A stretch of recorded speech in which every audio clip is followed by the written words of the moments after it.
Welcome back. We're the Book Mavens. I'm Amanda. She's Rachel. And this is our February read-along book, which we read, Fireheart by Emma Hamm. So the Lorelai, or Lore, the protagonist in this series, she kind of gets blackmailed into, she is half fae, and she lives in a kingdom where magical creatures are oppressed by the humans, particularly the Human King, who has a dragon at his disposal, right? Mm-hmm. So the story prominently focuses around Lorelai and that dragon, whose name is Abraxas. And so Lorelai gets blackmailed into trying to marry the king in this marriage competition.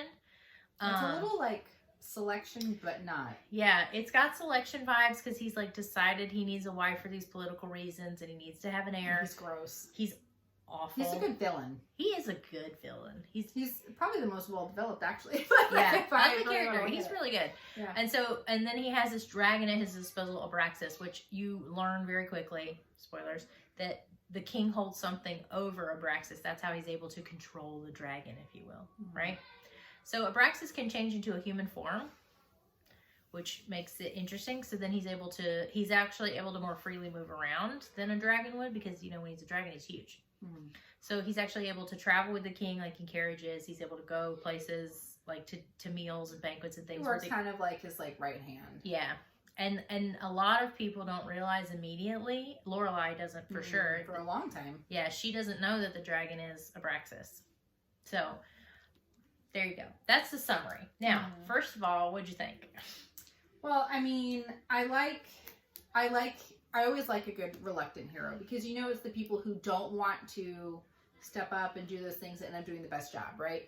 And she's not tremendously successful, I would say. There's some hiccups, but there's like a whole other organization that's working alongside. Like there's somebody that's placed in there to kind of like keep eyes on the situation just in case she needs assistance, and she does in the end. So it's just like But that actually ends up being one of my favorite scenes when she discovers that this human woman, Beauty, is her name. So you're like all the spoilers.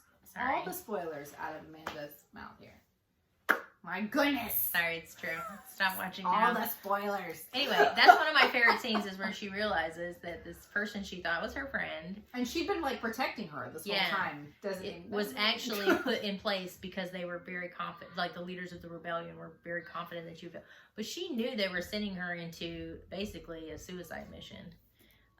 The whole time, and they blackmailed her into it. They basically gave her no choice. Yeah, they were gonna like turn her in. That she'd been hiding her half-elf status, where she could be kind of hunted down and put in prison, and yeah. So anyway, which makes you not like So Margaret is the leader of the rebellion, and I can already tell. So we did discover that this is actually part of a 5-book series. 4 books are out, and the 5th book is coming out this summer. And they're all about the same size, so they're all relatively quick reads. And I'm in the 3rd book now. Bookish Box is doing the whole set. Oh, good. Okay, well, so they'll all match. That would be nice. It's pretty foiling. But Margaret is set up in this book as the rebellion leader. That obviously she's going to be an important character if they're successful in killing the king, right? Because the rebellion will take over. Like, something will have to come after this government system, right? This monarchy.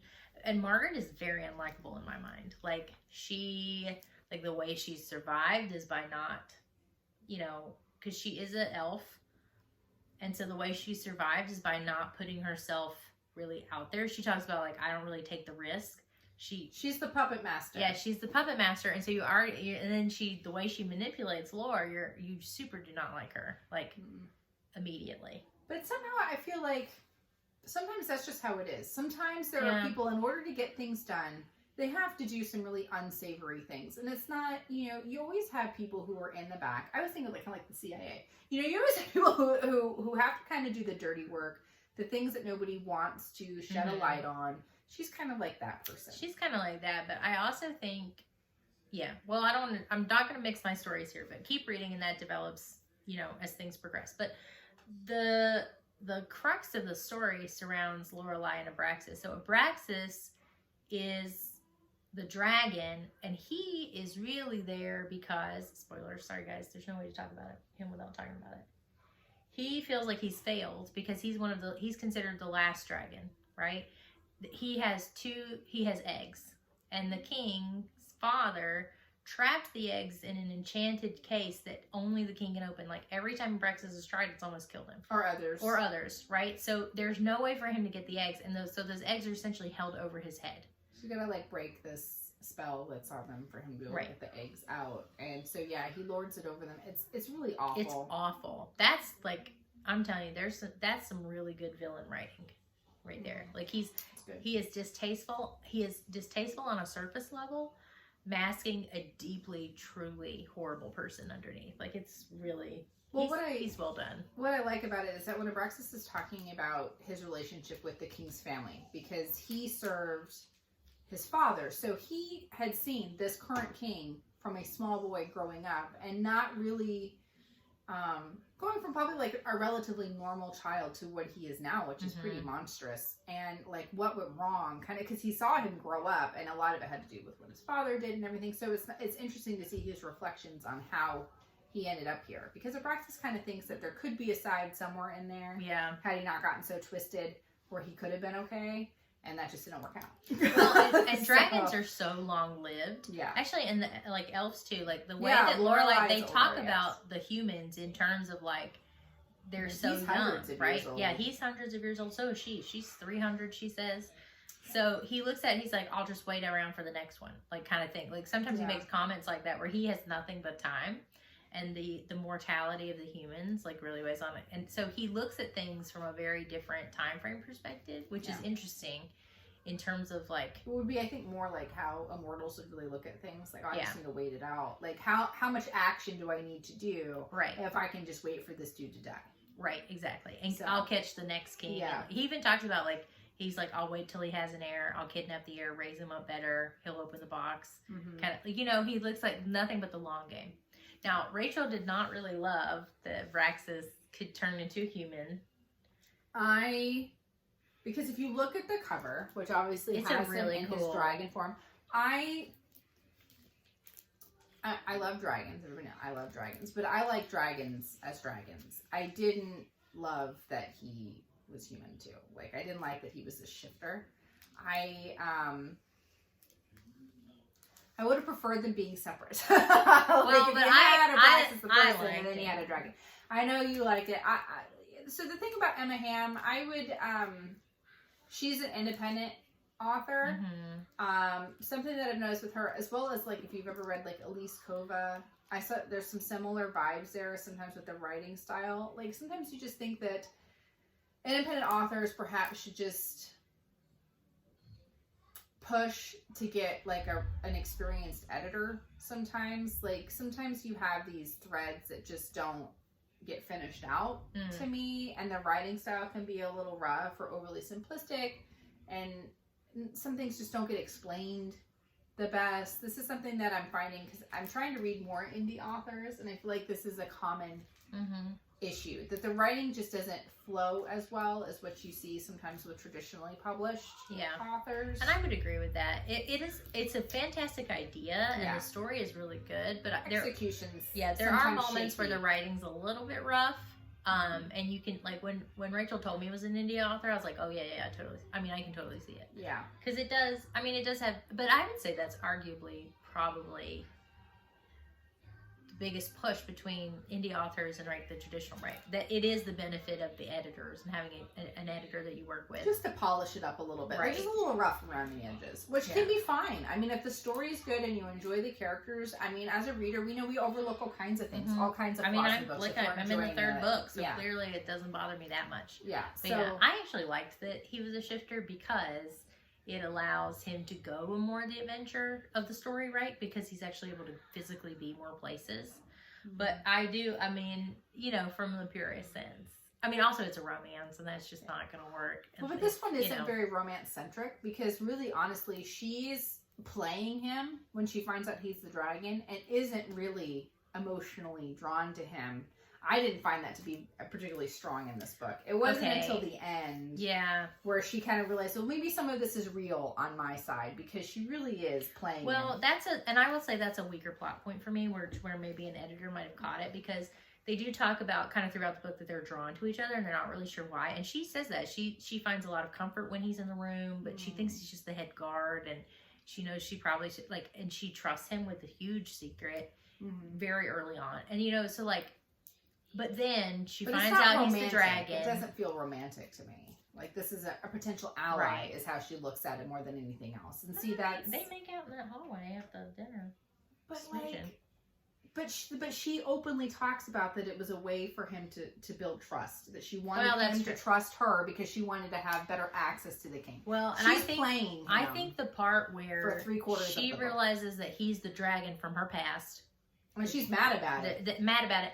And then Margaret comes in and like, you're going to do this. Like that, the part where she like gets past it and realizes that there must be something else that holds him here. And then finally when she discovers that she understands him better. That like sequence, that arc of how she gets past this huge, like past, I don't know. I hate to just simplify it and say it was an obstacle, but like, but when she gets past this huge emotional barrier to like really see him again as an entity is very simplistic, and it's a little bit it was a little too convenient for me in the sense, like, I understand the compression of the moment, the pressure of the situation. She's got to get past it for whatever, and she is kind of faking it at first, but eventually she really does get past it and sees better. But like that I think could have benefited a little bit from having other eyes on it, like to say, you know, there needs to be something more a deeper connection here than just this kind of like bloop, bloop, bloop. Well, they talk a lot about like these kind of like dragon instincts, that he would prefer to be in his dragon form compared to being in his humanoid form. And but then like he has very, very like human emotions towards her. I mean, he falls hard and fast for her right at the gate. So her feelings are more complex in this particular avenue than his. But like, to me, if this was something that was planned, which seems like it was, to be 5 books, I would have preferred to have seen this stretch out a little bit more. I didn't really need any romance. I didn't feel like there was enough time given to explore that. I would have rather them seeing like this deeper emotional connection, but like in a platonic way, just to have an ally, someone to trust, and then allow it to build. Like maybe hit by like the 3rd book, now we're leaning towards a romance. You know what it is? It reminds me of like, they want it to be like an Aileen Rowan depth, but without the time to get there. No, like this. No, because like Rowan works for May. Yeah. He works for the king. Like, but then they're allies. It's not as mean as Rowan is, though. No, that's true. But I'm just saying, like, they want it. That's what it reminds me. It was like I can tell she wants it to be like that level of depth and connection, but we don't go on the journey with them to get there. Like, they're both just like there, kind of suddenly. Which, I mean, it doesn't stop me from reading the book. No. It's a page turner. You're in it. You want to know what's going to happen, and you definitely want to know what's happening with the king. It ends on a bit of a cliffhanger. There's well, maybe this wasn't so successful as we thought. Right. So we know there's going to be more adventures. That's part of why we warned you at the beginning. It's actually a 5-book series. Turns out. So we'll see what's going to happen with this story. I have hope for it. This was one where I kind of thought it was a rough start, that I thought the sequel would be better. And we just need some more story growth. But, I mean, it's something that you definitely want to say, okay, well, I want to see where it's going to go. Plus, it's just not a big commitment. It's not a very big book. Yeah, I read it pretty quick. Yeah, so you could zip through it. I think I read this in like 2 days. Yeah, same. I think it was pretty similar. Yeah. Read it. So give it a shot and see. And I'd love to know what you guys think in terms of traditionally published authors and their writing, in terms of like the smoothness and flow compared to these independent authors. Like, what do you notice? And if there are independent authors that you think that really do very well, that maybe don't need an editor, I would love to be able to read them and see what they're doing. Or maybe they're hiring an editor on their own independently. I don't know. But you'd be great at that. What's going on? Being an independent editor. I can't do the minutia. Like, if I had to sit there and like I'm not very good with like the commas and I couldn't do that level of editing. But I could sit there and say, okay, well, this plot point's weak. Why are we pursuing this? Maybe we should focus more on this. I mean, I would be better with, in terms of, I think, like character development and plot direction. I like to do that kind of stuff. But like, I graduated high school as an English major to be a book editor. That's what I wanted to do. But like the ladder, that is a tall ladder with many, many rungs to get anywhere. But I think I will say, like, the same thing with independent authors. I think it's the internet has opened up a whole new world for like TikTok. People who want to do, you know, just having somebody review your story. It's like, even if you're an independent author and you don't want to work with a publishing house, there are a lot of places where you can buy freelance editing, or you can't, you know what I mean? Like, and it's relatively inexpensive, but I think on the flip side, it opens up the door for a lot of people who have a love for literature and for stories to use those skills in a way that's mutually beneficial.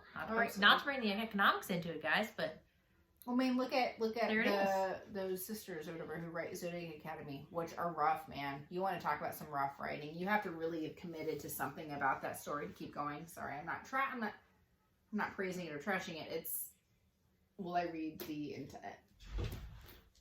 eighth book is like this big, guys. Like, it's enormous. It's ridiculous. Like, why? But anyway, beside the point. But like, they got going. They got a following through social media, and it blew up on TikTok, and so that's why, you know, people thought that there was enough there. But I don't know. I always just worry about the quality when I look at it. This is obviously just an opinion. Sometimes when I look at independently published stuff, some of it reads more like fan fiction, where I can very much see the inspiration. Yeah.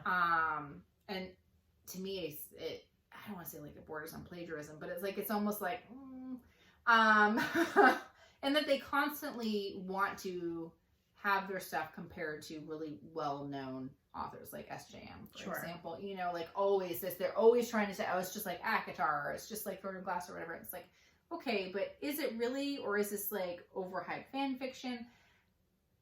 Independent stuff's, and you know what, it could a be slippery slope for me. I'm reading more of it because I kind of want to see, are you really coming out with original ideas? What are we doing?